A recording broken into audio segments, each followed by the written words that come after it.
keluarganya, misalkan semuanya sehat dan selalu dalam lindungan Tuhan. Baiklah anak-anak Miss yang ada di rumah, kita akan melanjutkan materi pembelajaran kita pada hari ini. Nah, sebelum itu kita terlebih dahulu berdoa. Bagi anak-anak Miss yang ada di rumah, ambil sikap berdoa. Miss akan pimpin di dalam doa. Terima kasih Tuhan atas kasih dan penyertaan-Mu. Kami akan belajar dari materi pembelajaran kami hari ini. Berikan kami kebijaksanaan dan roh pengertian agar kami memahami setiap materi yang disampaikan hari ini. Dari awal hingga akhir, Tuhan yang memberkati. Dalam nama Tuhan Yesus kami berdoa. Amin.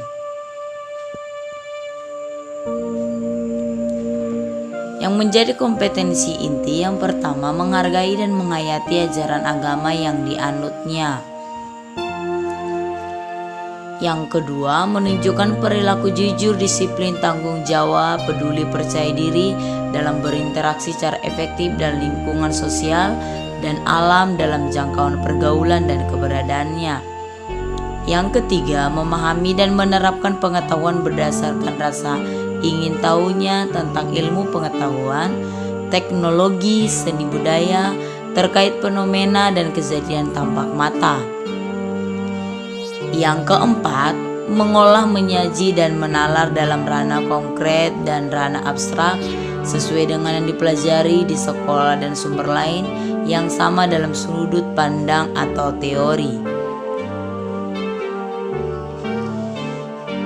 Yang menjadi kompetensi dasar 33, memahami makna hidup beriman sesuai dengan teladan Yesus.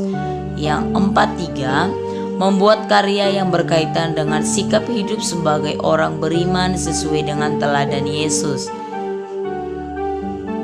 Indikator pembelajaran yaitu 1. Siswa dapat menjelaskan mengapa sifat-sifat itu sering sekali membuat Tuhan Yesus dimusuhi oleh para penguasa agama pada zamannya.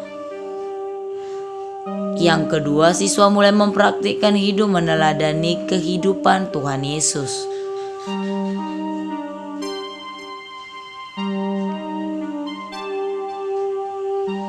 Yang ketiga, siswa dapat menjelaskan sumber kekuatan Tuhan Yesus sehingga ia dapat memiliki keberanian untuk bersikap konsisten dan tegas.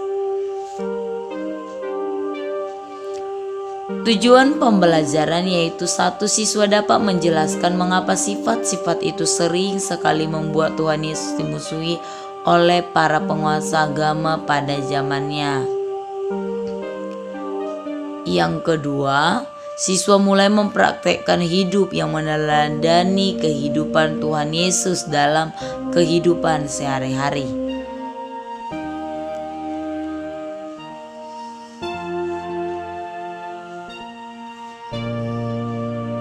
Materi pembelajaran kita yaitu Yesus sebagai teladan, mengenal keteladanan Yesus Kristus.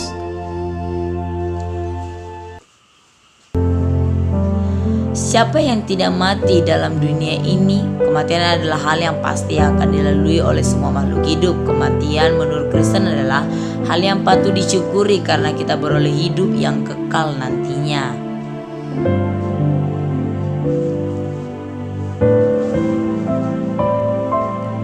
Ada pepatah yang mengatakan bahwa harimau mati meninggalkan belangnya, dengan gajah mati meninggalkan gadingnya. Dapat dikatakan bahwa manusia yang meninggal akan meninggalkan kenangan kepada sama kita, baik itu keluarga maupun teman dekat.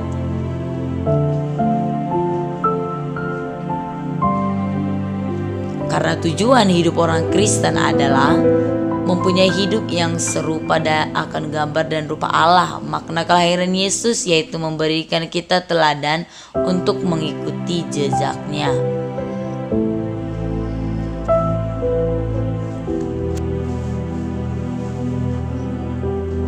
Amsal 22 ayat 1 juga mengatakan bahwa nama baik lebih berharga daripada kekayaan dan kasih lebih besar daripada emas dan perak. Tanda-tanda kematian menurut Kristen bukan hanya kematian secara fisik saja, melainkan secara roh juga.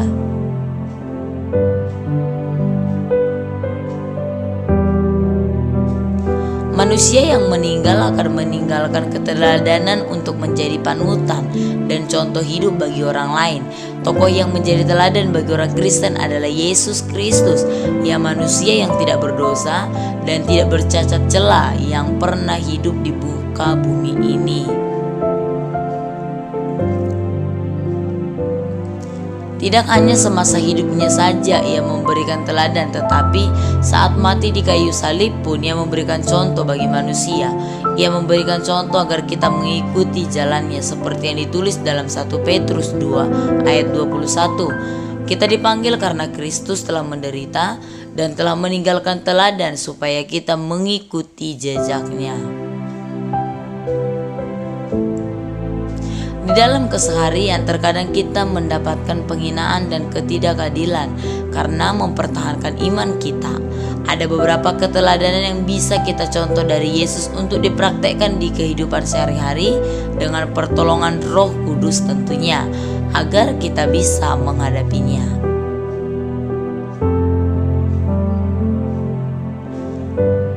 Nah, berikut adalah 10 keteladanan Yesus Kristus yang wajib kita contoh dalam kehidupan kita sebagai umat Kristiani. Kita akan bahas satu per satu supaya kita paham. Yang pertama, teladan dalam penderitaan. Dalam 1 Petrus 2:21 mengatakan, kita telah dipanggil karena Kristus telah menderita untuk meninggalkan teladan bagi kita. Yesus sendiri mengatakan bagi tiap orang yang mengikutnya haruslah memikul salibnya sendiri.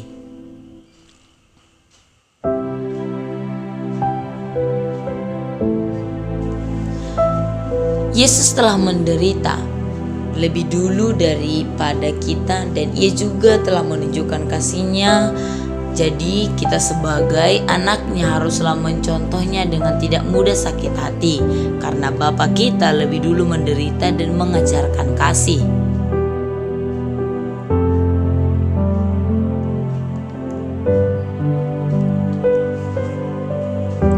Nah, yang kedua, teladan pengampunan. Yesus adalah murid. Yudas adalah murid Yesus yang mengkhianati dan menjualnya kepada musuhnya di Taman Getsemane. Sesaat sebelum ia ditangkap dan disalibkan, walaupun begitu, Yesus tidak marah melainkan menyapanya dengan kalimat sapaan sahabat. Yesus mengajarkan untuk mengasihi musuh, bukan malah membalasnya. Saat ia disalibkan, ia juga mengampuni orang-orang yang menyalibkannya melalui doanya.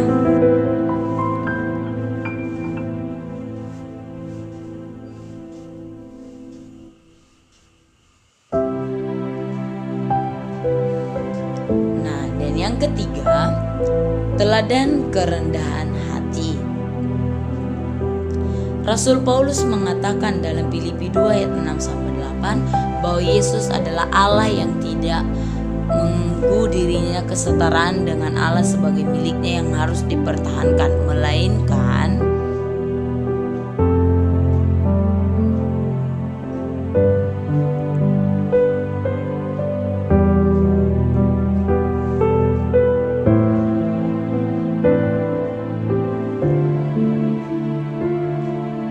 dan menjadi sama seperti manusia dan merendahkan dirinya serta taat sampai mati di kayu salib. Yesus rela meninggalkan semuanya untuk menjadi manusia. Padahal dalam Yohanes 10 ayat 30 dikatakan, mengapa ia dan Bapa adalah satu.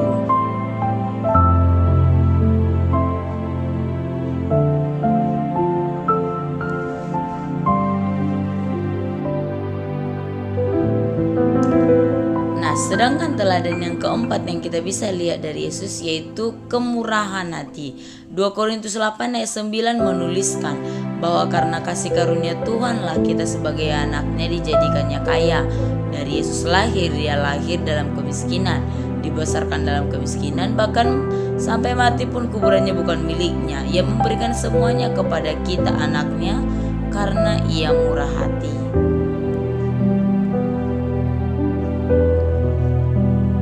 Yang kelima, teladan tidak berdosa. 1 Petrus 2:22 menuliskan bahwa Yesus tidak pernah berbuat dosa dan mulutnya tidak pernah mengatakan dusta. Yesus mengajarkan kepada kita sebagai muridnya untuk menjaga hati dan pikiran agar tidak berbuat dosa meskipun penderitaan datang di kehidupan kita. Dengan berdoa dan mengucap syukur, Tuhan menjaga kita dari dosa yang ada di dunia ini. Yang keenam, teladan tidak pernah menipu. Saat Yesus dianiaya dan disalibkan, ia tidak pernah sedikit pun berbicara bohong agar dibebaskan. Hal ini dapat kita contoh karena hendaknya hanya kebenaran sajalah yang ada pada diri kita walau badai kehidupan menerpa.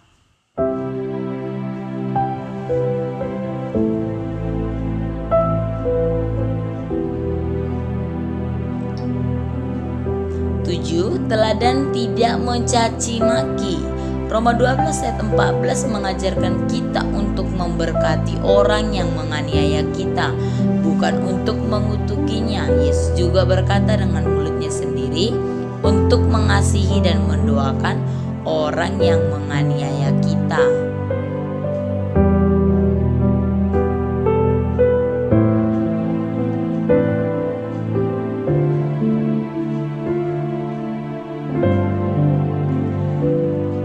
Teladan Yesus yang ke-8 yaitu kesabaran. Roma 12 ayat 12 mengingatkan kita untuk bersukacita dalam pengharapan dan bersabar dalam kesesakan serta tekun untuk berdoa.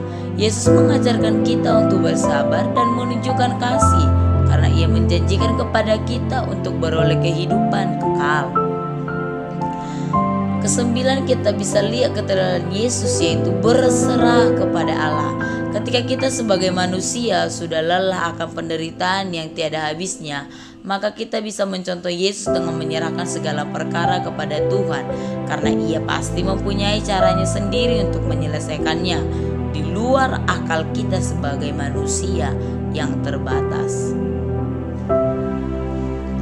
Sedangkan yang ke-10, kita bisa melihat keteladanan Yesus yang perlu kita contoh dalam kehidupan sehari-hari, yaitu teladan dalam beriman. Penebusan dosa yang sudah dikerjakan Yesus adalah inti dari alasan mengapa ia datang ke dunia melalui pengajarannya mengenai kebenaran yang mutlak yang tidak bisa dibantahkan, agar kita sebagai orang percaya tidak sia-sia percaya kepadanya. Yesus adalah juru selamat manusia dan kita adalah orang-orang yang percaya. Nah, menjadi kesimpulan materi Yesus sebagai teladan kita hari ini,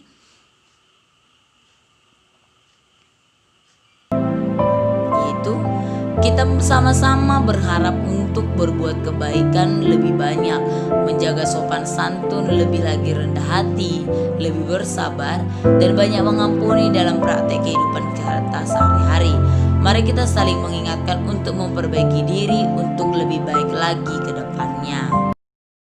Anak-anak Miss yang ada di rumah, sampai di sini materi pembelajaran kita hari ini, dan kita akan akhiri di dalam doa. Kita berdoa.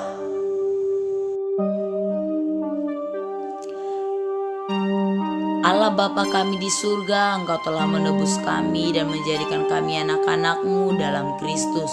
Melalui Kristus Engkau telah menyelamatkan kami dari maut dan menganugerahkan kepada kami suatu kehidupan yang baru.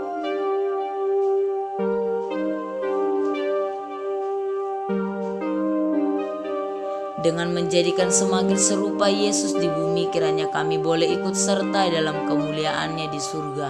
Berikanlah kami kedamaian kerajaan-Mu yang tidak dapat diberikan oleh dunia ini.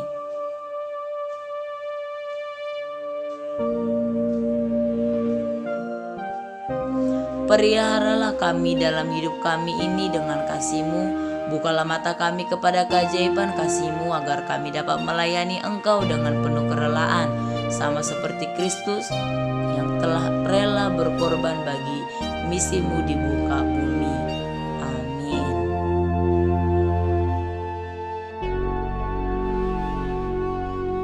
Oke, anak-anak Miss yang ada di rumah, sekian materi kita untuk hari ini. Sampai bertemu kembali di materi yang baru